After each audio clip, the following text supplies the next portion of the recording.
সম্মানিত আশিকের রাসূলেরা, আপনাদের মধ্যে মনে কষ্ট নিয়েন না। অনেকে সারাদিন শুধু নালিশের জন্য আমার কাছে আসে সমস্যার জন্য, নালিশ দেওয়ার জন্যে, বিদেশ পাঠানোর জন্য।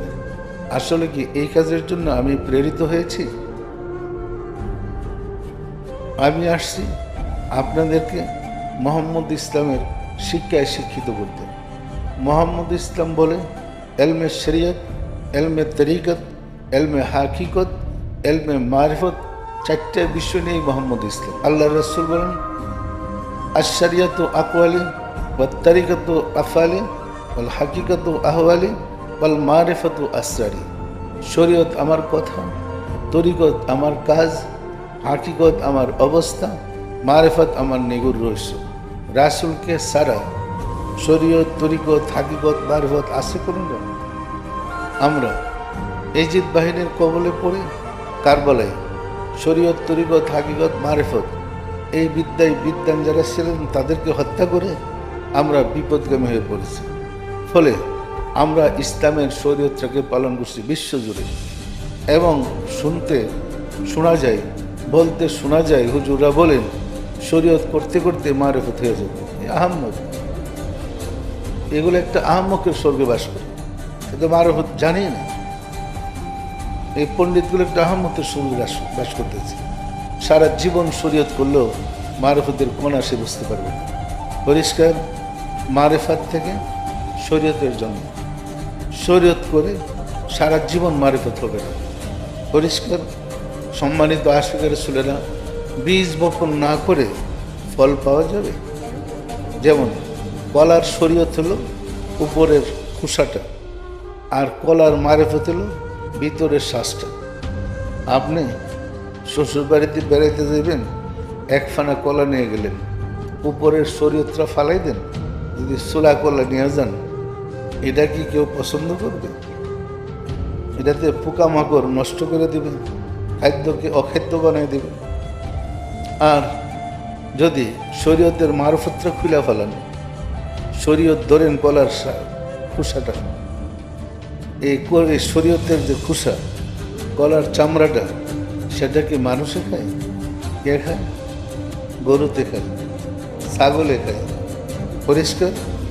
কিন্তু ওই মারফতটাকে সংরক্ষণ করার জন্যে উপরের খোসাটার প্রয়োজন।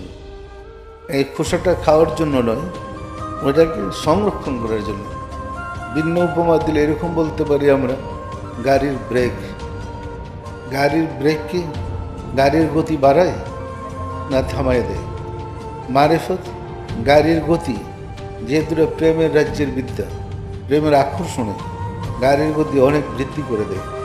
ব্রেক না থাকলে অ্যাক্সিডেন্ট করার ভয় আছে। এই কারণে শরীয়তের ব্রেক দিয়ে এটাকে কন্ট্রোল করতে হয়। পরিষ্কার শরীয়ত এবং মারিফত নিয়েই পূর্ণ শরীয়ত মোহাম্মদ ইসলাম। আপনার দেহটা হলো শরীয়ত, আপনার রুহটা হলো মারিফত। আপনার দেহ যখন মায়ের উদরে পূর্ণ দেহ লাভ করেছে, তখনই শিশুটার দেহ লাভ করেছে, তখনই আল্লাহর রুহ মুবারক আপনার ভিতরে ফুঁকে দেওয়া হয়েছে। তাহলে বোঝা যায় দেহ এক জগতের আর রুহ আরেক জগতের। দেখেন রুহুর কত দরদ আপনার জন্য। আপনার দেহের ভিতরে রুহ প্রবেশ করার পরে আপনি হাঁটতে গিয়ে হুঁচুট খেলেন, দেহ হুঁচুট খেল, ব্যথা পায় রুহু। কে ব্যথা পায়?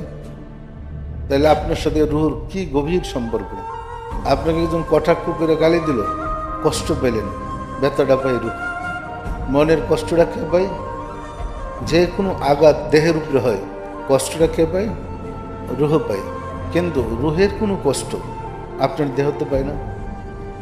কি বলে পায় না? কি যে রুহ সার্বক্ষণ আপনার জীবন হিসেবে আপনাকে রক্ষণাবেক্ষণ করেছেন, সে রুহকে দেহের সাহায্যে পাপকর্ম করে আমরা কষ্ট দিচ্ছি। ইহা কি অত্যাচারীর কাজ নয়? সুতরাং এই রুহই আপনার আমার দেহের ভিতরে আমানত হিসেবে এসেছে। আবার এই রুহই যখন বের হয়ে চলে যাবে, তখন আপনার দেহটা পড়ে থাকবে। দেহ যাচ্ছে না, দেহটা মাটির দেহটা সামনে পড়ে থাকবে। তখন মানুষ গোসল টুসল করে তাকে নিয়ে কবরে রেখে দিয়ে আসে। পরিষ্কার সম্মানিত আশিকের সুরেরা। সুতরাং দেহের ভিতরে রুহ যতক্ষণ আছে ততক্ষণ সাধনা করেন আপনার দেহের দ্বারা রুহকে খুঁজে পেতে, রুহকে খুশি করতে, রুহকে সন্তুষ্ট করতে। যদি রুহকে খুশি করতে না পারেন, মনে রাখেন আপনি বড় জালেম। আর রুহুর আলো দিয়ে যদি দেহকে আলোকিত করতে না পারেন, মনে রাখবেন আপনি কাফের। যে রুহুর আলো দিয়ে দেহকে আলোকিত করতে পারেনি তাকে কাফের বলে। পরিষ্কার পরিষ্কার, এটা কি কোনো ফতোয়ার ব্যাপার? এটা কর্মের ব্যাপার, সাধনার ব্যাপার।